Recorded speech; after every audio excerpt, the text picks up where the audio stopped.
Antusiasme penonton MotoGP di Circuito de Jerez Nel Neto mencapai puncaknya menjelang kembalinya Veda Ega Pratama ke lintasan ini pada seri Moto3 Spanyol ke-2026. Sirkuit Jerez memang memiliki tempat spesial di hati para penggemar Indonesia. Bukan tanpa alasan, Veda dikenal punya rekam jejak yang mengesankan di sini, termasuk raihan podium di ajang pendukung pada musim-musim sebelumnya. Pembalap muda asal Gunung Kidul ini bahkan dijuluki sebagai spesialis Jerez. Salah satu momen paling fenomenal terjadi pada Red Bull Rookies Cup 2025, ketika Veda berhasil meraih podium ketiga setelah melakukan comeback luar biasa dari posisi start ke-15. Tak hanya itu, Veda juga dikenal sangat akrab dengan karakter lintasan Jerez. Para penggemar pun menantikan apakah ia mampu kembali mengulang aksi menakjubkan menyalip banyak pembalap, termasuk manuver berani di tikungan 11 yang sempat jadi sorotan musim lalu. Memasuki Moto3 musim 2026, performa Veda semakin menunjukkan perkembangan signifikan.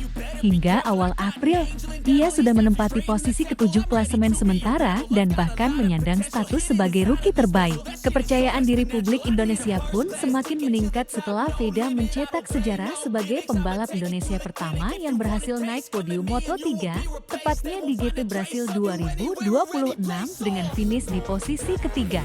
Meski sempat mengalami insiden dan gagal finish di GP Amerika Serikat, semangat Veda untuk bangkit justru semakin besar.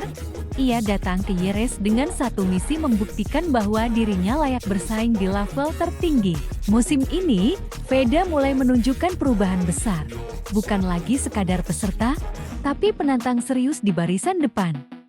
Namun tantangannya jelas, kualifikasi yang menentukan, start yang krusial, dan tekanan dari pembalap dunia lainnya. Para pengamat mulai angkat bicara. Mereka melihat satu hal yang semakin jelas: jika Veda Ega Pratama mampu memulai balapan dari posisi depan, maka podium bukan lagi sekadar mimpi, melainkan target yang sangat realistis. Segala modal sudah ia miliki, kondisi fisiknya berada di level terbaik, mentalnya semakin matang menghadapi tekanan, dan yang terpenting momentumnya sedang naik. Kini, semuanya bergantung pada bagaimana ia memanfaatkan peluang. Karena kesempatan besar itu sudah ada tepat di depan mata. Seluruh perhatian tertuju ke Circuito de Jerez Nel Neto, lintasan yang akan menjadi panggung penentuan bagi Veda Ega Pratama. Pertanyaannya kini bukan lagi sekadar peluang, melainkan sejarah. Mampukah Veda menorehkan momen besar dan mengukir namanya lebih dalam di dunia Moto3? Satu hal yang pasti, jika ia tampil maksimal sejak awal hingga akhir balapan, maka bukan hal yang mustahil. Bendera merah putih akan berkibar dengan bangga di podium Moto3 Spanyol. Menurut kamu, Veda bisa podium atau bahkan menang? Tulis di komentar. If you try, you just might get a little bit of trouble,